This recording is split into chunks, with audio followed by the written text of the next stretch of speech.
Hello नमस्कार दोस्तों, स्वागत है आपके अपने YouTube channel education first information 2.0 में। तो साथियों, ये वीडियो आपके लिए महत्वपूर्ण होने वाली है क्योंकि इस वीडियो में आपको कराने वाले हैं MA private first year classes 2025 के लिए। तो चलिए साथियों, बिंदास तरीके से स्टार्ट करते हैं और आज का पेपर आपका कैसा गया हमें कमेंट करके बताइए। देखते हैं जिसका हम कराने वाले हैं। इस बुक का नाम है अंतर्राष्ट्रीय संबंध, इंटरनेशनल रिलेशंस। पेपर कोड हो जाएगा G271। ये हमारी दूसरी वीडियो। यदि आपने इससे पहली वीडियो नहीं देखी है तो आप सबसे पहले यूट्यूब पर जाइए, उसकी प्लेलिस्ट में वहाँ इसकी पीडीएफ या इसकी वीडियो मिल जाएगी और इसकी पीडीएफ आपको हमारे टेलीग्राम पर मिल जाएगी। टेलीग्राम का लिंक वीडियो को डिस्क्रिप्शन बॉक्स में दे रखा है, आप वहाँ से डायरेक्टली ज्वाइन हो जाओगे और वहाँ से इसकी पीडीएफ पढ़ सकते हो। परीक्षा वाले प्रश्न, यानी कि इस वीडियो में जो परीक्षा की दृष्टि से अति महत्वपूर्ण प्रश्न है हम उनको करा रहे हैं। तो चलिए देखते हैं। क्वेश्चन है, राष्ट्रीय हित के सिद्धांत की व्याख्या कीजिए। क्या?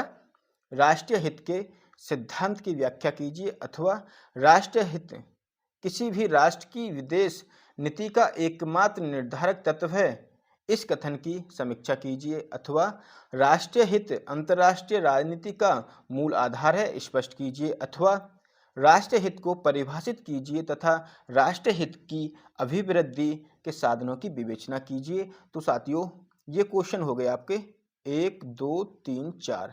इन 4 क्वेश्चनों का आंसर केवल एक ही है जिसको हम कराने वाले हैं। तो चलिए आप इसको लिखकर देख लीजिए, 2-3 बार वीडियो को देख लो या अपनी बुक से सेल्फ स्टडी कर लो। तो चलिए देखते हैं इसका उत्तर। यदि वीडियो पसंद आए तो प्लीज़ वीडियो को लाइक कर दें, हमारे चैनल को सब्सक्राइब जरूर कर दें।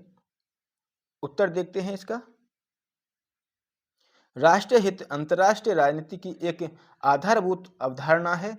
विदेशों से संबंध भी राष्ट्रीय हित को सम्मुख रखकर ही निर्धारित किए जाते हैं। राज्यों के व्यवहार का अध्ययन हमारे लिए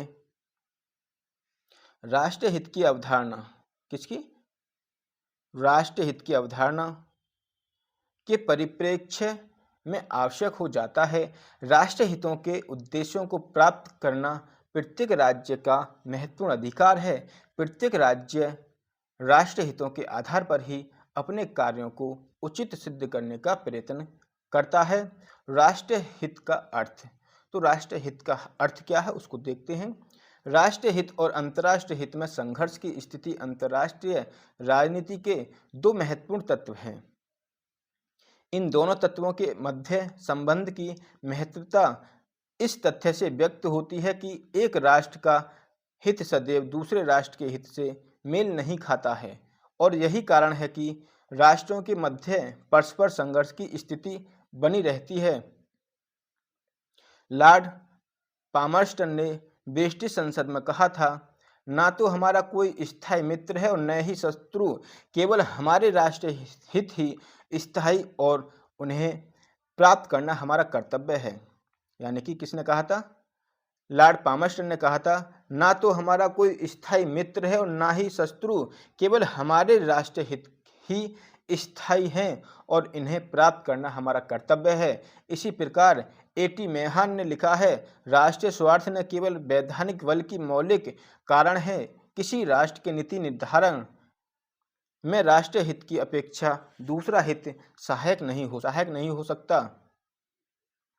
वस्तुतः प्रत्येक राष्ट्र अपने हितों की पूर्ति चाहता है और उसी के अनुकूल वह कार्य करता है। इस प्रकार उसका व्यक्तिगत या आत्महित ही राष्ट्रीय हित कहलाता है।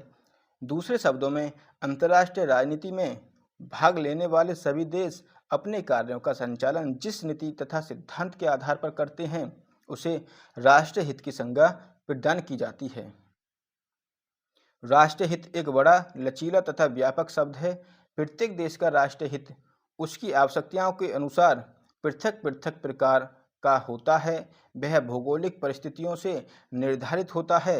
इसके निर्माण में आर्थिक, सैनिक और राजनीतिक तत्व विशेष भूमिका निभाते हैं।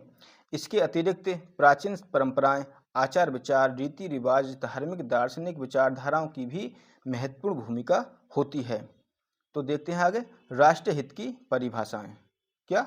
राष्ट्रीय हित की परिभाषाएं। तो कतिपय विद्वानों ने राष्ट्रीय हित को निम्नलिखित यानी कि निम्नांकित शब्दों में परिभाषित किया है, या निम्नलिखित शब्दों में परिभाषित किया है, उनको देखते हैं। पेडलफोर्ड एवं लिंकन के अनुसार राष्ट्रीय हित की अवधारणा समाज के मूलभूत मूल्यों से जुड़ी हुई है। ये मूल्य राष्ट्र का कल्याण, उसके राजनीतिक विश्वासों का संरक्षण, राष्ट्रीय जीवन पद्धति, क्षेत्रीय अखंडता तथा सीमाओं की सुरक्षा है। चार्ल्स लर्च के अनुसार राष्ट्रीय हित सामान्य, दीर्घकालीन और निरंतर जारी रहने वाला प्रयोजन है, जिसकी पूर्ति के लिए कोई राष्ट्र तथा उसकी सरकार पूर्ण प्रयत्न करती है। वर्नान वॉन डाइक के अनुसार राष्ट्रीय हित की परिभाषा एक ऐसे तथ्य के रूप में की जा सकती है जिसकी रक्षा या उपलब्धि राज्य एवं दूसरे के मुकाबले में करना चाहते हैं। जोसेफ फ्रैंकल ने राष्ट्रीय हित की व्याख्या राष्ट्र की आकांक्षाओं, विदेश नीति के क्रियात्मक, व्याख्यात्मक तथा विवादों का निरूपण करने वाले तत्व के रूप में की है। राष्ट्रीय हित को प्राप्त करने का प्रमुख साधन शक्ति है। शक्ति से ही कोई राष्ट्र अपने राष्ट्रीय हितों की पूर्ति कर सकता है। अतः राष्ट्रीय शक्ति के रूप में राष्ट्रीय हित को परिभाषित करना अधिक उपयुक्त है। इस प्रकार स्पष्ट है कि राष्ट्रीय शक्ति एक राष्ट्र का सबसे प्रमुख राष्ट्रीय हित है, जिसे प्राप्त करने के बाद ही अन्य हितों को प्राप्त करना संभव हो सकता है। राष्ट्रीय हित एक गतिशील अवधारणा है, यह कोई स्थिर या शाश्वत तत्व नहीं है। रेमो ओरो के अनुसार राष्ट्रीय हित का स्वरूप निर्धारित नहीं किया जा सकता है, क्योंकि यह व्यक्तियों के समूह से संबंध होता है, व्यक्तियों से नहीं। यह विदेश नीति का मार्गदर्शक है, जिसका प्राथमिक कार्य अंतर्राष्ट्रीय वास्तविकता की आलोचना करते रहना तथा नीति निर्माताओं को दीर्घकालीन उद्देश्य तथा तत्कालिक लक्ष्यों में से प्राथमिकताओं का क्रम सुलझाने रहना, यानी कि दीर्घकालीन उद्देश्य तथा तत्कालीन लक्ष्यों में से प्राथमिकताओं का क्रम सुलझाते रहना है। तो अगला पॉइंट हो जाएगा साथियों, राष्ट्र हित की अभिवृद्धि के साधन। तो प्रत्येक राष्ट्र की विदेश नीति का मूलभूत लक्षण राष्ट्रीय हितों की अभिवृद्धि करना है। इन लक्ष्यों की प्राप्ति के लिए राज्य मुख्यतः निम्नलिखित 3 प्रकार के साधनों का प्रयोग करते हैं। पहला है संधियां। समान हितों के संरक्षण और वृद्धि के लिए प्राय 2 या 2 से अधिक राष्ट्र परस्पर संधियां करते हैं, जिससे वैधानिक रूप से इन हितों का संरक्षण प्राप्त हो सके। इन संधियों का उद्देश्य पारस्परिक सहयोग प्राप्त करना होता है। ये संधियां सैनिक तथा गैर सैनिक प्रकृति की हो सकती हैं। उदाहरण के लिए साम्यवाद के प्रसार को रोकने के लिए नाटो, सीएटो यानी SEATO तथा सेंटो CENTO आदि सैनिक संधियां हुई हैं। यह भारत रूस मैत्री व सहयोग संधि, जिसका उद्देश्य चीन, पाकिस्तान और अमेरिकी मैत्री के प्रभाव को कम करना था। अगला है कूटनीति वार्ता। कूटनीति वार्ता में देखते हैं राष्ट्रीय हित के संवर्धन का यह दूसरा महत्वपूर्ण साधन है, जिसका सहारा सभी राष्ट्र लेते हैं। इसमें दोनों राष्ट्रों के राजदूत या कूटनीति प्रतिनिधि विवादग्रस्त प्रश्नों का समाधान करने के लिए पारस्परिक मैत्री का वातावरण तैयार करते हैं। इसमें वार्ता तभी संभव होती है जब दोनों पक्षों के हितों की पूर्ति हो। उदाहरण के लिए 1976 ईस्वी उपरांत भारत चीन के मध्य सीमा समस्या के समाधान के लिए वार्ता की भूमिका बनी तथा 1986 तक वार्तालाप के साथ शोध संपन्न हुए।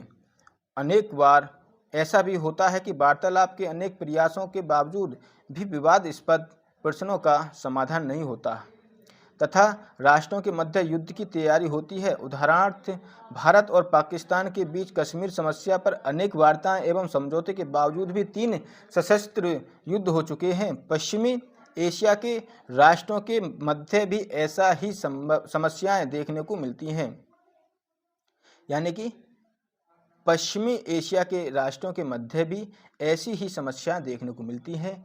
जुलाई 1986 में चीन के द्वारा अरुणाचल प्रदेश में घुसपैठ करने की समस्या के समाधान में भारत सरकार ने चीनी दूतों से वार्ता की थी। खाड़ी युद्ध के पूर्व इराक के राष्ट्रपति सद्दाम हुसैन के साथ अनेक राष्ट्रों के कूटनीतिक प्रतिनिधियों के साथ वार्ताएं होने के बावजूद भी वह युद्ध टाला नहीं जा सका। आगे देखते हैं बाध्यकारी साधन। तो बाध्यकारी साधन में देखते हैं क्या है। जब उपरोक्त साधन विफल हो जाते हैं तब राष्ट्र अपने हितों यानी कि राष्ट्रीय हितों की पूर्ति के लिए बाध्यकारी साधनों का सहारा लेते हैं। ये साधन नकारात्मक होने पर भी अच्छा प्रभाव उत्पन्न कर देते हैं। ये साधन अनेक प्रकार के होते हैं, जैसे बंदरगाहों की नाकेबंदी, घेराबंदी, बहिष्कार और प्रत्यव्यवहार, कूटनीति, संबंधों का विच्छेद तथा अन्य प्रकार के आर्थिक प्रतिबंध आदि। इसका ज्वलंत उदाहरण खाड़ी युद्ध के उपरांत इराक पर आर्थिक प्रतिबंध लगाना है। गुटनिरपेक्ष राष्ट्रों के 8वें शिखर सम्मेलन में इसी प्रकार के प्रतिबंधों की घोषणा की थी और अमेरिका तथा उसके मित्र देशों ने लीबिया के विरुद्ध आर्थिक प्रतिबंधों की घोषणा की थी, क्योंकि लीबिया को अंतर्राष्ट्रीय स्तर पर आतंकवाद को फैलाने के लिए उत्तरदायी माना गया था। बाध्यकारी साधनों में सैनिक शक्ति भी एक प्रमुख साधन है तथा राष्ट्र अपने हितों के संरक्षण के लिए सैनिक आक्रमण का सहारा लेते हैं। नागरिकों के जीवन तथा उनकी संपत्ति या राष्ट्रीय संपत्ति के जब्त करने पर इस साधन का सहारा लिया जाता है, किंतु राष्ट्र इस साधन का प्रयोग अंतिम स्थिति में ही करते हैं, क्योंकि इसके परिणाम विनाशकारी होते हैं। अगला पॉइंट देखते हैं। तो पामर तथा परकिंस ने राष्ट्र हितों की अभिवृद्धि के लिए निम्नलिखित साधनों का उल्लेख किया है। पहला, कूटनीति यानी कि डिप्लोमेसी। दूसरा, प्रचार और राजनीतिक युद्ध, प्रोपागेंडा एंड पॉलिटिकल वॉरफेयर। तीसरा, साम्राज्यवाद तथा उपनिवेशवाद, इंपीरियलिज्म एंड कॉलोनियलिज्म, युद्ध, war and instrument of national policy. पांचवा है आर्थिक साधन, इकोनॉमिक इंस्ट्रूमेंट। तो साथियों, ये था बहुत ही इम्पोर्टेंट क्वेश्चन। इसकी पीडीएफ आपको हम टेलीग्राम पर सेंड कर देंगे। टेलीग्राम का लिंक वीडियो के डिस्क्रिप्शन बॉक्स में दे रखा है, आप वहाँ से डायरेक्टली ज्वाइन कर लोगे। तो चलिए अगले क्वेश्चन की तरफ चलते हैं। यदि आपको वीडियो पसंद आई हो तो प्लीज़ वीडियो को लाइक करके अपने फ्रेंडों को शेयर जरूर कर दें, ताकि ऐसी और वीडियो आपको मिलती रहें। तो देखते हैं। तो अगला क्वेश्चन हो जाएगा हमारा, शक्ति संतुलन से आप क्या समझते हैं? क्या विश्व शांति के लिए यह आवश्यक है? अथवा क्या आप इस विचार से सहमत हैं कि शक्ति संतुलन का सिद्धांत पुराना पड़ चुका है और उसका अंतर्राष्ट्रीय व्यवहार की वास्तविकता से सरोकार नहीं रह गया है? तर्क दीजिए। क्वेश्चन, शक्ति संतुलन से आप क्या समझते हैं? क्या विश्व शांति के लिए यह आवश्यक है? अथवा क्या आप इस विचार से सहमत हैं कि शक्ति संतुलन का सिद्धांत पुराना पड़ चुका है और उसका अंतर्राष्ट्रीय व्यवहार की वास्तविकता से सरोकार नहीं रह गया है? तर्क दीजिए। इन दोनों में से कोई भी क्वेश्चन आ जाए तो आपको उत्तर ये करना है जिसको हम कराने वाले हैं। तो देखते हैं इसका उत्तर। शक्ति संतुलन का अर्थ। तो शक्ति अंतर्राष्ट्रीय राजनीति का केंद्र बिंदु है। आधुनिक विद्वानों ने अंतर्राष्ट्रीय राजनीति को शक्ति की राजनीति यानी पावर पॉलिटिक्स की संज्ञा प्रदान की है। शक्ति संतुलन सिद्धांत की सहायता से अंतर्राष्ट्रीय राजनीतिक घटनाओं और राजनीतिज्ञों की नीतियों की विवेचना की जाती है तथा शक्ति संतुलन की अवधारणा का अंतर्राष्ट्रीय राजनीति में व्यापक महत्व है। इसलिए पामर एवं परकिंस ने इसे अंतर्राष्ट्रीय संबंधों का आधारभूत सिद्धांत, मार्गेंथो ने सामान्य सामाजिक सिद्धांत की अभिव्यक्ति तथा मार्टिन राइट ने राजनीति का यथासंभव मूलभूत नियम कहकर पुकारा है। किसको? शक्ति संतुलन का अर्थ। अगला देखते हैं। वर्तमान समय में विश्व के शक्तिशाली राष्ट्र सदैव ही अंतर्राष्ट्रीय क्षेत्र में शक्ति संतुलन को बनाए रखने के लिए प्रयत्नशील रहते हैं, जिससे विश्व की शांति और व्यवस्था भंग न हो सके। शक्ति संतुलन की अवधारणा का अर्थ स्पष्ट करना बहुत जटिल कार्य है। इस संबंध में रिचर्ड कावडन ने लिखा है, शक्ति संतुलन एक विचित्र उलझन भरा शब्द है। यानी शक्ति संतुलन एक विचित्र उलझन भरा शब्द है जो केवल भ्रमात्मक और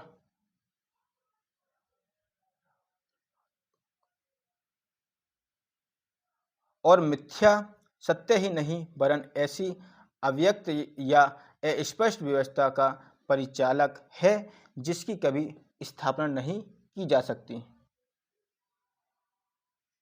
सामान्य अर्थ में शक्ति संतुलन का अभिप्राय यह है कि अंतर्राष्ट्रीय क्षेत्र में किसी राष्ट्र को इतना अधिक शक्तिशाली न बनने दिया जाए जिससे कि वह उन राष्ट्रों पर अपना प्रभुत्व स्थापित कर सके। जब कोई राष्ट्र अपनी शक्ति का विस्तार करने लगता है तो उन अन्य राष्ट्र उस पर अनेक तरीके से अंकुश लगा देते हैं। इस अंकुश को ही हम शक्ति संतुलन की संज्ञा देते हैं। शक्ति संतुलन की परिभाषाएं, तो शक्ति संतुलन की परिभाषा देखते हैं जो कुछ राजनीतिक गुण दिए हैं। अंतर्राष्ट्रीय परिप्रेक्ष्य में शक्ति संतुलन का अभिप्राय विभिन्न शक्तियों में सामंजस्य की स्थापना करना। इसका उद्देश्य विश्व के सभी राष्ट्रों का स्तर समान करके सभी राष्ट्रों के राष्ट्रीय हितों को समान रेखा में अग्रसर करना है। शक्ति संतुलन की कुछ परिभाषा निम्नलिखित हैं। मार्गेंथो के अनुसार प्रत्येक राष्ट्र परिस्थिति को बनाए रखने अथवा परिवर्तित करने के लिए दूसरे राष्ट्रों की अपेक्षा अधिक शक्ति प्राप्त करने की इच्छा रखता है। इसके परिणाम स्वरूप जिस ढांचे की आवश्यकता होती है वह शक्ति संतुलन कहलाता है। सिलीचर के शब्दों में या सिलीचर के अनुसार शक्ति संतुलन व्यक्तियों तथा समुदायों की सापेक्ष शक्ति की ओर संकेत करता है। क्लार्ड के अनुसार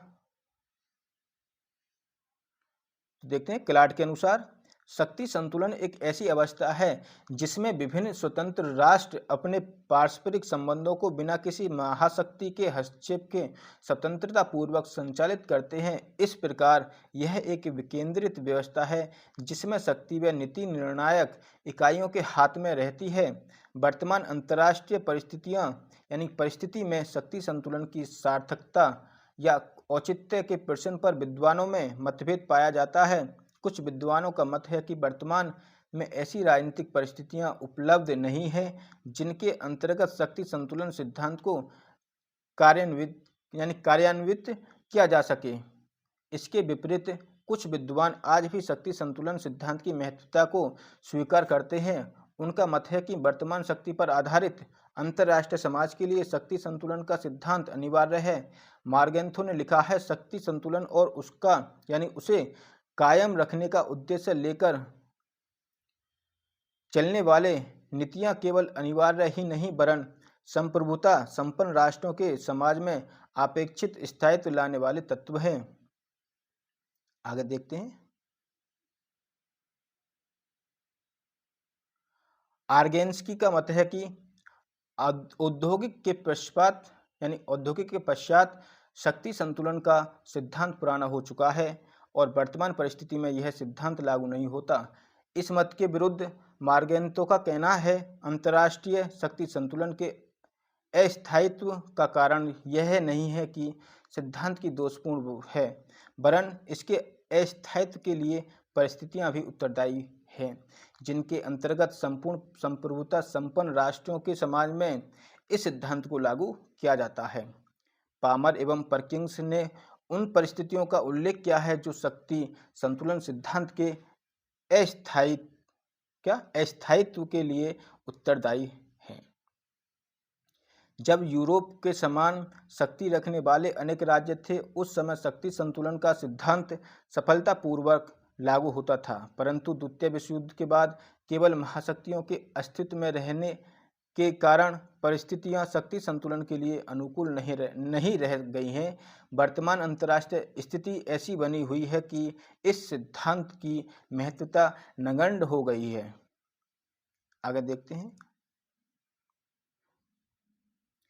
परमाणु अस्त्र शस्त्रों ने शक्ति संतुलन की प्राचीन मान्यताओं का अंत कर दिया है।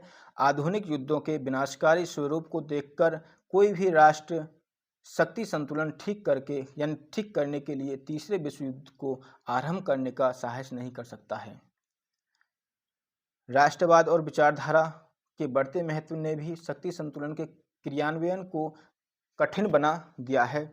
चौथा पॉइंट, युद्धोत्तर कार्य या युद्धोत्तर काल में उदय हुई महाशक्तियों की शीत युद्ध नीतियों के कारण अंतर्राष्ट्रीय राजनीति में जो द्विध्रुवीकरण उत्पन्न हुआ उसने अंतर्राष्ट्रीय व्यवस्था की गतिशीलता को कम कर दिया। इससे इसका शक्ति संतुलन में विपरीत प्रभाव पड़ा। शक्ति संतुलन के ढांचे में अन्य महान परिवर्तन द्वारा उपनिवेशीय सीमाओं का लुप्त होना था।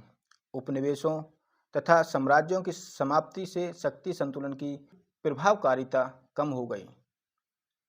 छठा पॉइंट, दो महाशक्तियों के उदय के कारण संतुलन बनाने वाले अथवा संतुलक यानी कि बैलेंसर के लोप हो जाने से शक्ति संतुलन राजनीति के अवसर काफी कम हो गए।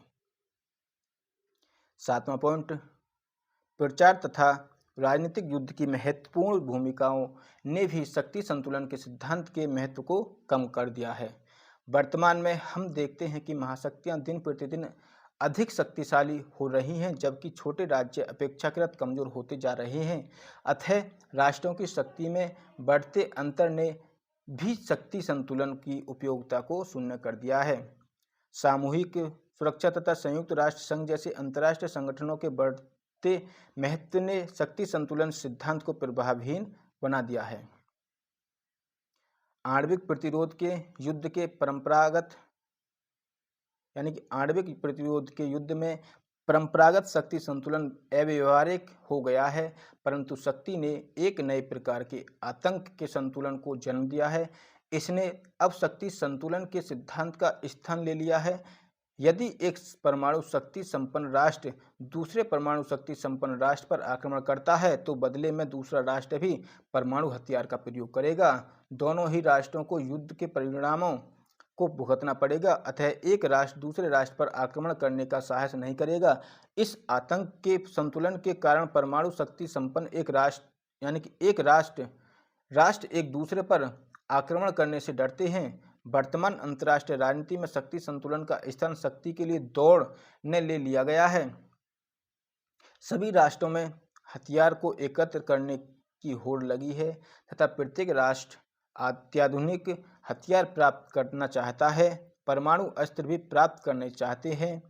विश्व राजनीति के पहलू पर केवल जर्मनी तथा जापान ही दो राष्ट्र ऐसे हैं जिन्होंने हथियारों की होड़ पर ध्यान न देकर अपनी अर्थव्यवस्था का पर्याप्त रूप से विकास किया है। इन राष्ट्रों के पास परमाणु तकनीक और जब चाहे विध्वंसक हथियारों का निर्माण कर सकते हैं। अतः परंपरागत पुरातन अर्थों में शक्ति संतुलन के सिद्धांत का लोप हो चुका है, परंतु इतना भी सत्य है कि आज के विश्व में समस्त राष्ट्र अपने विरोधियों की तुलना में अपनी शक्ति बढ़ाने को प्रयत्नशील हैं। प्रजातंत्र, मुक्त व्यापार, कल्याणकारी अर्थव्यवस्था तथा शक्ति के संदर्भ में शक्ति संतुलन के सिद्धांत बिल्कुल बेमानी हो गया है। विश्व स्तर पर तो शक्ति संतुलन की संबद्धता काफ़ी कम हुई है। सन 1985 के पश्चात विश्व राजनीति में जो परिवर्तन आए हैं उनके प्रभावों से शक्ति संतुलन का सिद्धांत अब और भी कमज़ोर हो गया है। अमेरिका आज एकमात्र सर्वशक्ति है तथा अन्य राष्ट्र उसके समक्ष कमज़ोर हैं। शक्ति संरचना एक ध्रुवीय बनी हुई है तथा विश्व शांति और सुरक्षा के लिए संयुक्त राष्ट्र के चार्टर के अधीन कार्यरत सामूहिक सुरक्षा व्यवस्था अधिक उपयुक्त बन रही है। इस कारण वर्तमान समय में अंतर्राष्ट्रीय स्तर पर शक्ति संतुलन की प्रासंगिकता तथा औचित्य काफ़ी कम हो गई है, लेकिन इसके साथ साथ क्षेत्रीय स्तर पर अभी भी यह एक व्यवहारिक सिद्धांत बना हुआ है। एक क्षेत्र के राज्यों के आपसी संबंधों को यह भी निर्देशित कर रहा है। इसी रूप में इसकी संबद्धता एवं महत्व अब भी विद्यमान है, परंतु तत्कालीन विश्व परिस्थितियों में अंतर्राष्ट्रीय शांति को बनाए रखने में शक्ति संतुलन अनौचित्यपूर्ण है। शीत युद्ध की समाप्ति के उपरांत विश्व में इस व्यवस्था का बहुत अधिक महत्व नहीं रहा है। इसका केवल क्षेत्रीय महत्व रहा है तथा अंतर्राष्ट्रीय महत्व समाप्त हो चुका है। संक्षेप में यह कहा जा सकता है कि राज्यों के बीच संबंधों को व्यवस्थित करने वाले निकाय के रूप में शक्ति संतुलन अर्थहीन हो गया है। वर्तमान युग में शक्ति संतुलन के सिद्धांत की प्रभावहीनता का समर्थन कतिपय विद्वानों ने निम्नलिखित शब्दों के यानी निम्नलिखित शब्दों के द्वारा या निम्नलिखित शब्दों में क्या है। तो इसको देखते हैं। क्लार्ट के अनुसार आधुनिक अंतर्राष्ट्रीय राजनीति में वे परिस्थितियां नहीं पाई जाती हैं जिनमें शक्ति संतुलन का सिद्धांत कार्य कर सके। कार्ल जे फेडरिक के अनुसार शक्ति संतुलन का सिद्धांत बिल्कुल अर्थहीन हो गया है, क्योंकि यह किसी समस्या का समाधान नहीं करता। यह सिद्धांत न तो न्याय की स्थापना कर पाता है, न ही अंतर्राष्ट्रीय घटनाओं का नियंत्रण करने में सहायक होता है, और न ही सद्भावना में वृद्धि कर सकता है या कर पाता है। आगे देखते हैं।